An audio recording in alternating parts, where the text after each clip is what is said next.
Next time you sip a cup of Kenyan tea, remember this. It's brewed in the land of warriors, and every drop carries the story of a people who refused to be conquered. How do you steal a country? Ask the British, they took Kenya over tea. If colonialism had a tagline, it might be, finders, keepers, losers. Sorry, you're now a colony. And so began Kenya's chapter under British rule, where tea plantations thrived, but the lives of native Kenyans withered under oppression. By the mid-20th century, the Kenyan people, led by resilient and determined individuals, decided they'd had enough. What followed was one of the most dramatic, misunderstood, and pivotal struggles in African history, the Mau Mau Uprising. To fully appreciate this story, let's rewind to the late 1800s, when the British began their great East African safari. But instead of taking photos and leaving footprints, they claimed land, enslaved people, and extracted wealth. Kenya officially became a British protectorate in 1895, and by 1920 it was a full colony.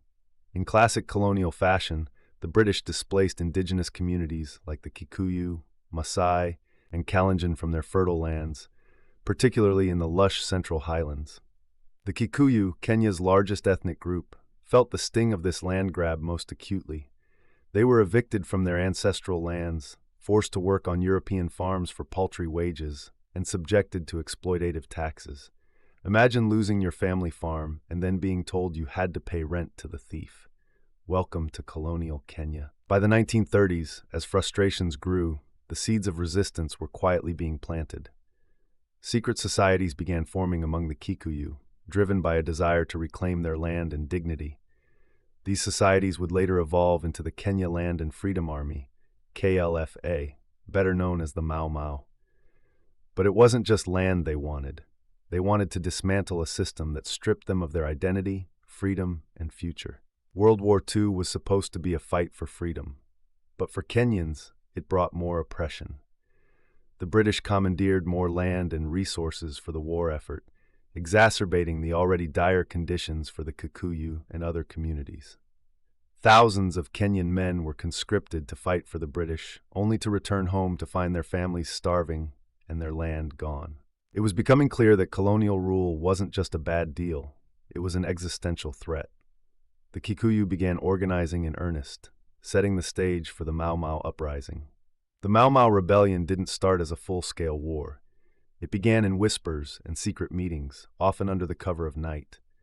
Kikuyu elders swore oaths of unity and resistance in traditional ceremonies, calling upon their ancestors to guide their fight for freedom. These oaths, deeply rooted in Kikuyu culture, bound the rebels to their cause. The Mau Mau, however, had the advantage of knowing the land better than their colonial oppressors. They had a deep connection to the forests, the rivers, and the mountains, and they used these natural features to their advantage. Their guerrilla tactics, hit-and-run attacks, surprise ambushes, and sabotage of supply lines kept the British on edge. But the rebellion was far from simple. The Mau Mau had no formal training, and the rebels often lacked sufficient weapons or supplies. They relied on homemade weapons and the occasional stolen arms from British soldiers. The British retaliated with overwhelming force. They used helicopters, armored vehicles, and soldiers trained in counterinsurgency warfare. They also employed collective punishment, burning villages suspected of harboring Mau Mau rebels. Entire communities were displaced or destroyed in the British effort to stamp out the uprising. The war between the British and the Mau Mau was brutal. Thousands of lives were lost, with estimates suggesting that over 10,000 Mau Mau fighters and 2,000 British soldiers lost their lives. The number of civilians caught in the crossfire was far higher, with many tortured, imprisoned, or killed for suspected collaboration with the rebels. By the early 1950s, the Mau Mau had grown into a formidable underground movement. They operated from the dense forests of Mount Kenya and the Aberdare Range, using guerrilla tactics to strike at colonial infrastructure and collaborators. The British labeled them as terrorists, but to many Kenyans, they were heroes fighting for a lost homeland.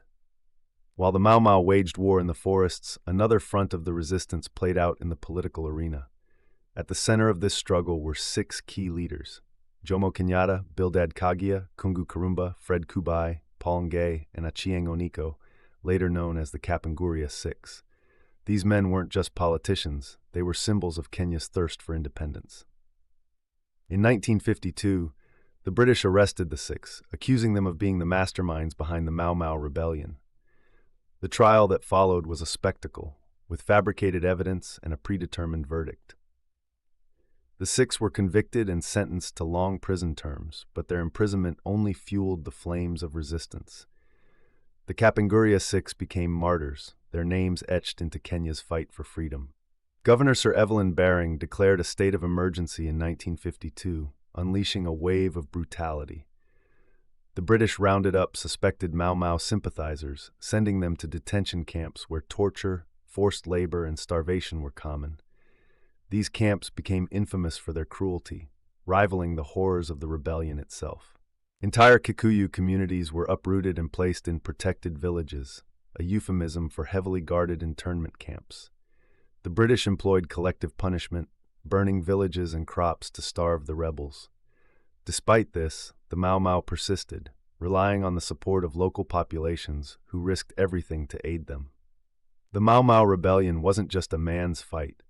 Kikuyu women played pivotal roles as spies, couriers, and even combatants.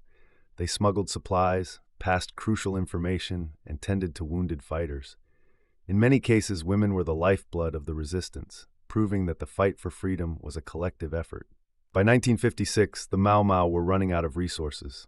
The capture of their leader, Dedan Kimathi, marked a turning point. Kimathi, a charismatic and fearless commander, was hanged in 1957, his death a symbolic blow to the movement. Without their leader and with dwindling supplies, the rebellion began to wane. But the Mau Mau sacrifice was not in vain. The rebellion forced the British to reconsider their hold on Kenya. The cost of maintaining the colony, both financially and morally, was becoming too high. By the late 1950s, the push for independence gained momentum.